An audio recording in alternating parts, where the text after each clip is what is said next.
No vídeo de hoje nós vamos falar do terceiro argumento que deu fundamento à Declaração dos Direitos Humanos e à causa dos direitos humanos em si.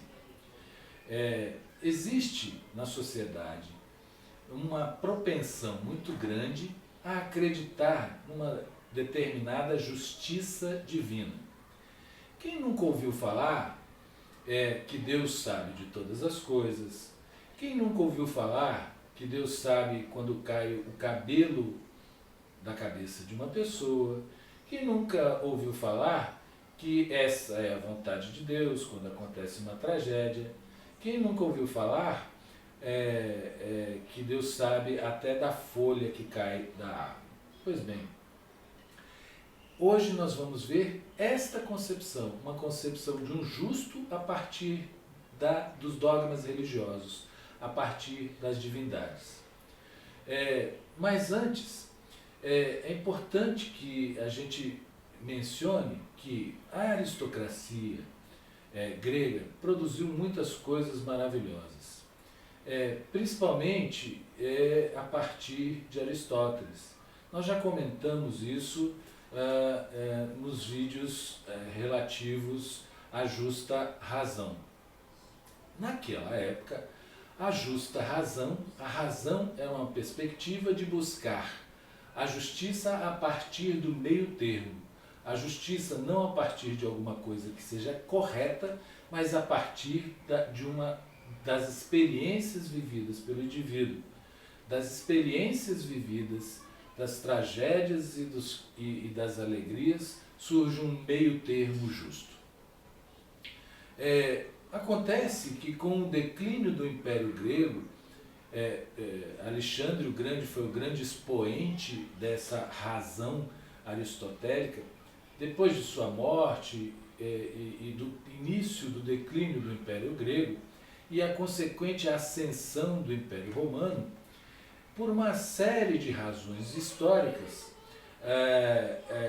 as pessoas, principalmente as pessoas que foram escravizadas pelo Império Romano, principalmente as pessoas que não conseguiam se fazer representar na democracia grega, começaram a se tornar céticos.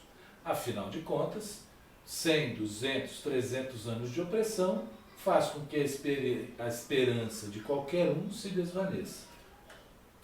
Então, começa a surgir uma corrente filosófica dos céticos, ou seja, as pessoas que não mais acreditavam ou nos deuses ou nos governos, muito menos na aristocracia filosófica, que havia prometido que produziria um mundo organizado e racional, mas acontece que este mundo organizado e racional só aconteceu efetivamente para a aristocracia e não para os pobres e oprimidos. A característica deste grupo filosófico era viver uma vida diferente da realidade. É quase uma rota de fuga, porque se a realidade é dura e difícil, você tenta se realizar, tenta se satisfazer em outras perspectivas. De modo que a vida aqui na Terra deixou de ser considerada e passou a ser somente um caminho, uma carga a carregar, um caminho a trilhar, para que a felicidade, o bem-estar fosse alcançado em outra dimensão, uma dimensão do porvir, uma dimensão que ainda viria. Esse pessoal acabou sendo chamado de cínico, porque o cinismo é exatamente essa perspectiva de viver uma vida diferente da realidade. Esses cínicos foram produzindo o esmaecimento, a diminuição da intensidade da filosofia aristotélica. O meio termo racional da escolástica começa então a ceder lugar a uma perspectiva de uma justiça que não seria mais terrena, mas divina, a partir dessa perspectiva futura, de um lugar, de uma coisa por vir. O meio termo, a razão deixa de ter muito sentido e a providência divina, a ação divina, passa a ser a regra de medir e não mais o homem, como diziam os escolásticos. O homem deixa de ser a régua de medir e a régua de medir passa a ser a vontade, a ação divina, a providência divina. Essa crença influencia profundamente todas as religiões a partir daí. O virtuoso escolástico, por exemplo, se torna ascético. Ascético é aquela pessoa que vive sem ostentação, que não pretende acumular riquezas, cargos e bens terrenos, e que de maneira metódica vive de olho em recompensas do futuro. Então aquele que era ético passa a se tornar ascético, por não acreditar num bem viver terreno, porque este caminho que você produzirá, que você caminha, produzirá consequências para o seu futuro. Isso pode ser visto, por exemplo, em todos os escritos bíblicos e da maioria das religiões ainda hoje. Isso produz uma grande transformação filosófica. Os deuses eram vistos até aí meio que como artistas. Em todas as religiões, em todas as crenças, todos os deuses produziram o humano, produziram a natureza, produziram todas as coisas que há no mundo, ficavam somente contemplando aquilo que produziram e não tentavam interferir no andamento do mundo. Essa descrença, esse ceticismo, vai produzir uma revolução filosófica que vai influenciar profundamente o cristianismo. Pois com a transformação, a vinda do Cristo à Terra, que foi consolidada no Concílio de Nicéia, a partir de 325 depois de Cristo, a perspectiva é transformada. Deus deixa de ser como era até aquele momento. Até aquele momento, todos os deuses, todas as crenças funcionavam mais ou menos como se Deus ou deuses fossem artistas, ou seja, eles teriam produzido a humanidade, a natureza, o cosmos e tudo mais e ficavam só no espírito contemplativo, observando o que haviam produzido. Entretanto, quando a opressão pelos impostos, a escravização dos conquistados se tornou uma carga insuportável de carregar durante o período de maior pujança, de maior violência, de maior força do Império Romano. E aqui eu quero recomendar um livro do Aldo Schiavone, A História Rompida, que trata exatamente desse período de maior vigor do Império Romano e de, portanto, maior opressão. É nesse período que Jesus sugere que as pessoas tenham um comportamento totalmente cético em relação ao Estado. Por isso que eu disse lá no início que o ceticismo influencia bastante o cristianismo. Quando Jesus fala, olha, desiste do Estado, o Estado sempre vai ser opressor, vende tudo que tens e vamos viver em sociedade. Algo acontece.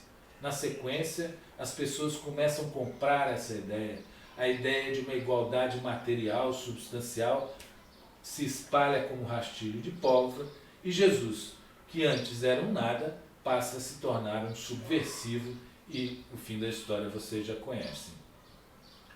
Por quê? Porque o ideal de uma vida comum, que coloque em pé de igualdade os pobres que concordarem em viver em comunidade, ameaça o Estado. Até hoje, o comunismo é um regime temido pelos governantes. Afinal, a providência divina, ao menos em teoria, o argumento da providência divina, ao menos em teoria, favoreceria aos pobres e aos oprimidos. Aqueles que eram pobres e oprimidos durante o Império Romano, que eram um Estado absolutamente predador. Ou seja, se a aristocracia no comando não resolveu, Deus no comando resolverá. A sagacidade do imperador Constâncio fez com que ele percebesse a utilidade deste argumento. E assim, ao utilizar-se desse argumento, convenceu as pessoas que Deus escolheu os homens que iriam governar. E que iriam governar, mas não mais para a aristocracia, nem grega nem romana, mas iriam governar para o povo. Dentre eles, ele mesmo, Constâncio, o primeiro Papa. Mas dentro desse sistema de governo, de Deus no mundo, surgiram resistências. Então, não que a gente possa chamar totalmente uma resistência, mas São Tomás de Aquino começa, por exemplo, a reelaborar esses conceitos. São Francisco de Assis também começa a reelaborar esses conceitos e questionar dogmas papais. Assim também Martinho Lutero, Thomas Mussen e outros que produzem, e outras literaturas que produzem questionamentos a respeito dos dogmas criados por aqueles que se diziam portadores da vontade de Deus. Também fatores externos, como as grandes navegações, a invenção do tipo para produzir livros, a máquina de impressão, que de certa forma popularizaram a escrita, o surgimento das universidades a partir faz implodir o sistema político-religioso que comandou o mundo por praticamente 10 séculos. E o método começa a se transformar. Afinal, partia-se de uma premissa maior, do qual tudo era deduzido. Da ação divina, da providência divina, se deduzem os direitos e as vontades dos homens. Agora não. A partir da contestação desta ação divina, o conhecimento se torna a nova premissa. Não é mais a ação divina, a providência, mas a observação de um mesmo fenômeno, repetidas vezes, que induzirá, que produzirá uma nova forma de verdade. A verdade científica, a verdade positiva, a verdade que produz uma ação. Há, necessariamente, uma tentativa de destruição das verdades que eram divinas, do justo que era divino, e agora uma tentativa de construção de uma nova verdade, de um novo justo, não mais divino, mas científico, a partir de experiências. É o que se chamará num futuro muito próximo de iluminismo, mas isso é para o próximo vídeo.